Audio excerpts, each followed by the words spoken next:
FA Cup time, Manchester United at Old Trafford against Aston Villa. It is a hard game for Manchester United considering how we've played. I would have liked Manchester United obviously to have got a lower league side. We never fucking seem to do that in this FA Cup. We always seem to somehow get a Premier League opposition or some shit team. And Villa, they did lose last time out against Brentford, but they've done a lot better under Steven Gerrard than they'd done under their previous coach. It seemed like he'd probably lost the dressing room, I'm not too sure. They were losing every week. Gerrard's come in, steadied the ship, and they are a lot better than where they should be in the table. They should be higher than where they are. This is going to be another difficult game like it was, I think, against Wolves. They probably are worse, maybe a bit worse than Wolves, but they are sort of, in my opinion, a mid-table sort of side. So this is going to be a difficult game for Manchester United. I'm not too sure if either side's really going to rotate the sides, because Villa have got nothing else to play for, and Steven Gerrard's going to want to get one over on us, that Scouse bastard. He is going to want to beat Manchester United more than anything, and to get one over on Manchester United at Old Trafford will be such a kick in the bollocks. It will for us. So I think Rannick's got to put a strong team out in this if Manchester United to progress. This is our only realistic chance of salvaging anything from the season. We're not going to win the Champions League. We're probably not even going to get in the top four now. And the FA Cup is where it is. We are not one of the favourites to win it. There's probably at least three or four teams, maybe more, five maybe, or that are higher favourites than Manchester United to win this. Is still a competition we could win if we get a decent run or a draw in these rounds, get through to a semi-final. You never know. Leicester won it last year. They weren't one of the favourites to win it. They're still a decent side, Leicester, and it was realistic they could win it, but you've obviously got to favour the likes of the Man Cities, the Liverpools, the Chelseas. But if you avoid them, some of them teams, and only have to play one in a one-off semi-final or final on the day, you can beat them sort of sides. Anyone can. So we just have to wait and see what happens. Some of these sides are in Europe as well, the likes of Chelsea and Arsenal are in the League Cup semi-final. So other teams often prioritise other stuff. If they're in the League Cup late stages and they're in the Champions League, often them sort of sides prioritise more, and it seems that teams rest more players for this sometimes than they do in the League Cup, because this is where games come thick and fast, and teams realistically think, well, I can't win this competition, we've got bigger fish to fry or something, and they concentrate on that. But Manchester United can't afford to do that, because it would, if we won the FA Cup, it wouldn't salvage the season, but it would at least put a bit more respect on it if we won the FA Cup. When we won it under Louis van Gaal, it was great memories. We didn't finish in the top four, but I was still absolutely delighted. I love the FA Cup.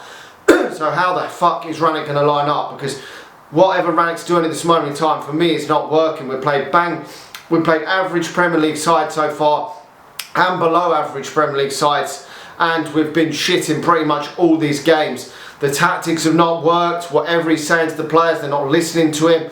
And it is a real concern for me, and I just don't know if Rannick can turn this around this season, whether he's got enough time to turn it around, whether he's good enough to turn it around. I'm not sure he is good enough to turn it around, but anyone coming in at this moment in time as a temporary coach, to be fair, was going to always be on a lose-lose, pretty much a lose situation, because this group of players is difficult to manage. It fucking is.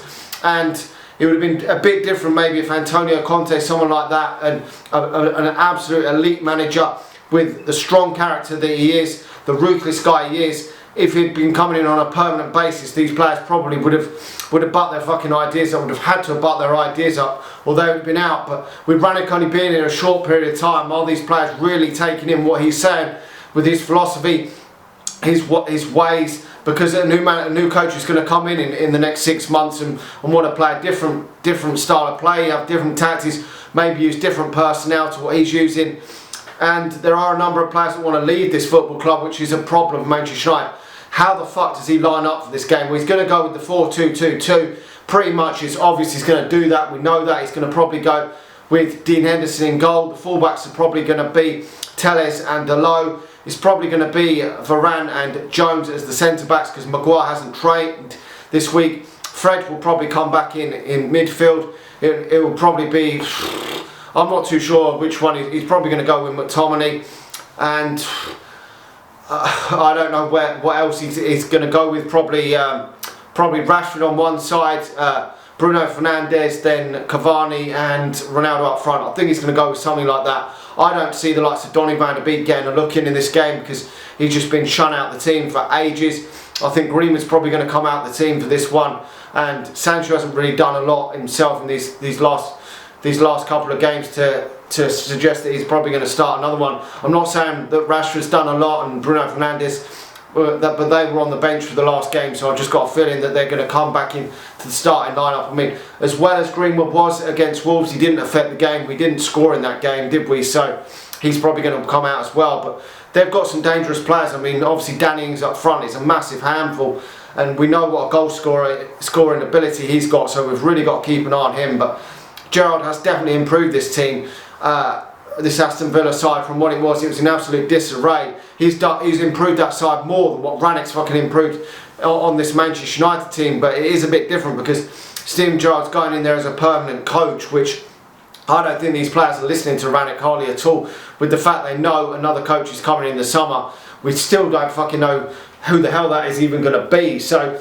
it is just an absolute joke at this moment in time. But it is what it is for Manchester United. Hopefully Manchester United can get through this round, because today there's been a few shocks in this FA Cup, so maybe Manchester United surely can't get another Premier League team in the next round. We don't fucking want that. We want a game to give a few more squad players the opportunity to get a bit of confidence going, because we're not even scoring goals at this moment in time. Anyway, let me know your thoughts. I'm going to put my neck on the line and say Manchester United win this game 2-1.